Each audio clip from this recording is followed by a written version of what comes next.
Most people who start a Substack do everything they are told. They pick a niche, they write good posts, they hit publish every single week. But most of them look at frustratingly low subscriber numbers that seem to be stuck. And it's rarely because their ideas or their writing isn't good enough. Instead, they usually have a decision problem because there are 6 decisions you should make before you decide to use Substack to grow your audience and business. And if you get even just one of them wrong, growth can be painfully slow. If you get all of them right, most things will easily fall into place so that you can reach your dream readers and clients with ease. Now, if we are meeting for the very first time, my name is Sinem, and over the past 2 years, I have grown my publication Write Build Scale to over 50,000 subscribers and almost 2,000 paid members. And I've helped thousands of creators to start and grow their Substack publications. And while doing that, I've been watching closely to see which differences separate the publications that take off from the ones that stay stuck. Now let me walk you through the 6 decisions that will make a real difference in your journey. The first decision is the one that almost everyone rushes. It's who you are writing for. When asked about their niche or target audience, most people answer with a topic. They say something like, I write about productivity, or I write about marketing. But a topic is not a person, and the algorithm cannot match you with a topic. It finds people who might be interested in your work. So instead of a topic, I want you to pick one reader, one specific person with one specific problem that you can genuinely help them solve. When you write for that one person week after week, the Substack algorithm starts to work in your favor and find thousands of other people exactly like them who might also be interested in your work. And if you are a coach, a consultant, an entrepreneur, that one reader isn't just a reader, they are your future clients. The clearer you are about who they are, the faster you can turn your publication into the front door to your business and make more money. Getting this simple decision right makes every upcoming decision easier. And if you're just getting started and you don't know who you could help or who your ideal client could be, don't take this as a limitation. Instead, use this prompt to have a simple and easy start. Think of one person you could help right now by sharing what you know and what you're passionate about.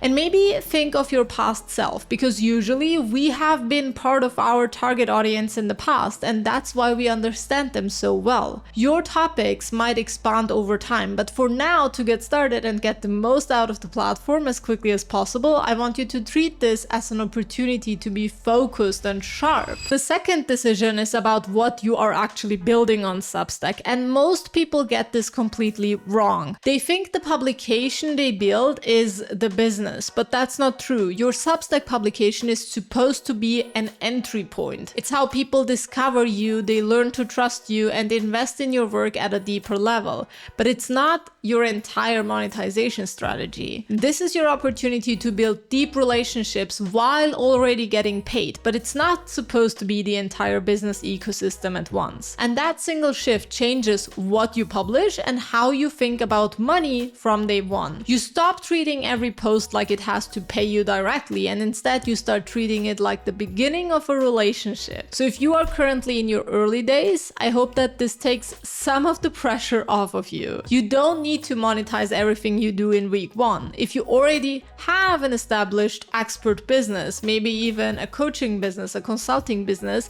this is an opportunity to treat the game differently, because your free publication essentially becomes the one thing that can fill your coaching offers, cohorts, and any other products or services you are offering. A lot of new Substack creators just start publishing, and they even create a paywall to put out some paid content, but they lack direction and clarity, which is why they end up in a content hamster wheel, publishing endless amounts of articles and notes, but not reaching enough of the right people. Now, before we get into the decisions that actually grow your publication, I want to hand you something that makes all of this a lot easier. We put together a completely free resource called the 5 Substack Secrets for Fast growth. It walks you through the exact things the fastest growing publications get right, so you can speed up your own growth and skip a lot of the frustration most people run into in those first few months. You can grab it through the link in the description box below. Now, the third decision is what you actually publish first, and this is where perfectionism kills more publications than bad writing ever could. So many people wait for good timing instead of just moving forward. They redesign their logo, they rewrite their about page for the 5th time, they keep telling themselves they will launch once everything feels ready. But the truth is, if you have high expectations of yourself and maybe you're even a little bit of a perfectionist, you're never going to feel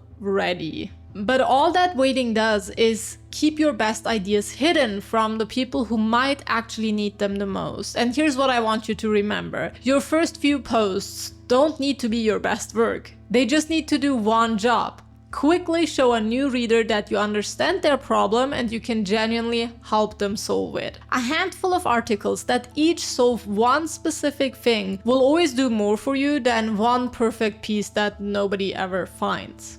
And if you are already an established expert, this one can actually be harder for you because you have a reputation and you don't want to put out anything that feels less than perfect. But the same rule applies to you. Your readers don't need perfection. They need to feel understood and they need proof that you can help them. So publish the posts that show people you are worth subscribing to, even if your publication doesn't feel perfect in your terms yet. And at this point, I quickly want to admit something. Substack can be incredibly confusing. It has so many features, options, and opportunities that it can be really hard to decide what to focus on first. We spend a lot of time with our clients making sure that their publications are set up correctly and designed effectively. This includes creating a meaningful navigation bar, a premium content library, an about page, a strong paid offer, welcome emails, and so much more. But all of that does take time, especially if you're doing it all by yourself. So if you want to get support on that front, go to substackcoaching.com and apply to work with us in our private coaching programs. That way we can make sure that you're on the right track and you don't waste a single minute dabbling around in Substack settings and decisions that won't move your work in front of the right people. Now let's get back to our 6 decisions. Number 4 is how people actually find you on Substack, and this is the one most beginners are afraid of, because it feels impossible when you're starting with no audience at all. But it isn't. On Substack, you have 2 engines you can start using right away, and neither one requires an existing following. The first one is Notes. Now, don't worry if you're a complete Substack newbie, I will briefly explain what Notes are. Substack Notes are basically the platform's short-form feed. Think of them as short posts, sometimes just a sentence or a quick idea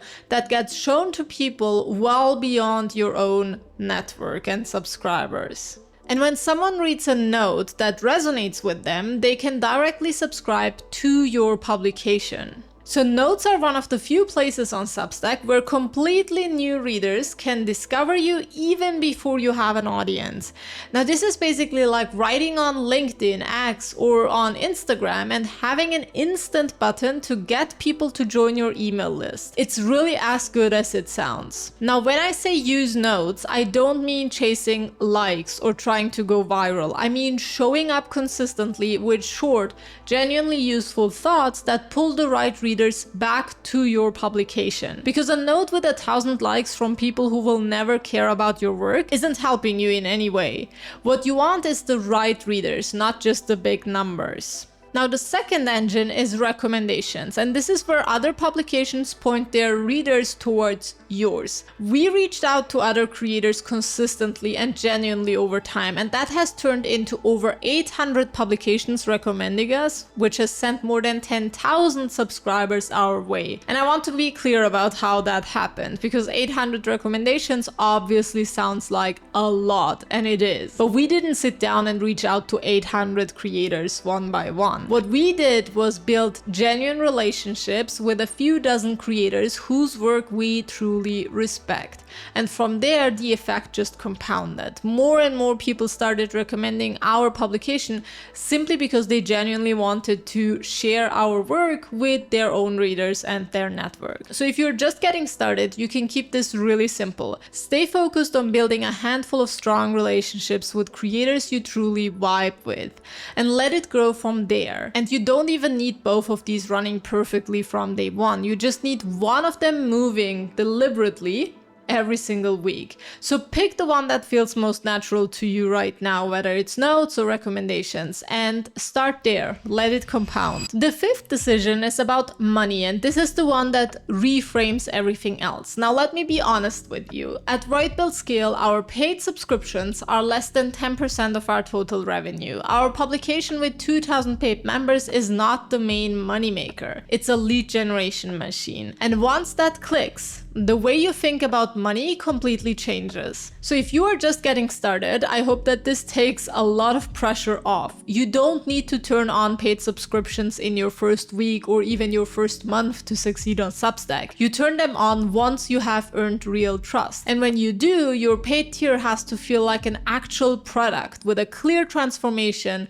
not just the same free content just sitting behind a paywall. People pay for a result. They don't pay for more words they receive in their inbox. And honestly, if you already have expertise, this is where it gets really interesting for you, because your free publication becomes the top of a funnel that leads to the work you actually get paid well for, whether that's coaching, consulting, a course, or a cohort. This is exactly what we help people do inside our Substack Accelerator. We work with ambitious creators, experts, and coaches, and we help them turn a free publication into an independent online business they can truly rely on and actually scale to 6 or 7 figures per year. When you approach Substack with a clear intention of how it fits into your bigger picture or into your existing business model, creating a strong return on your investment becomes really easy. The sixth decision is the one almost nobody talks about, and it might be the one that matters the most in the long run. It's deciding what you are going to refuse to do. Because the truth is, you can build a Substack that grows and still end up completely trapped by it. Publishing consistently, chasing every new feature, running on empty, and slowly starting to resent the very thing that was supposed to give you more freedom. So I want you to really think about what you're not willing to do or what you're not willing to give up. Think about how you're not going to push a certain publishing frequency even if you're having a good week, or how you're not going to compare yourself to others if they've been in the game for years and you have just started. Or think of the content that you won't write just because it might go viral, even though it has nothing to do with the readers you actually want to reach. The creators who are still here and still thriving 2 years from now aren't necessarily the most talented ones. They are the ones who built something they could actually sustain, something that gave them freedom instead of taking it away from them. And honestly, when you get these 6 decisions right, starting a Substack stops feeling like a gamble. It starts to feel like something completely doable, especially when you have the right system and the right support by your side. Now imagine you have made all 6 decisions and your publication finally has a real foundation under it. But starting is honestly the easy part. The question everyone asks next is how the money part actually works. And it's almost never what people expect it to be. So I broke down exactly how a complete beginner earns their first real income on Substack step by step, and you can watch that whole thing right here. I'll see you there.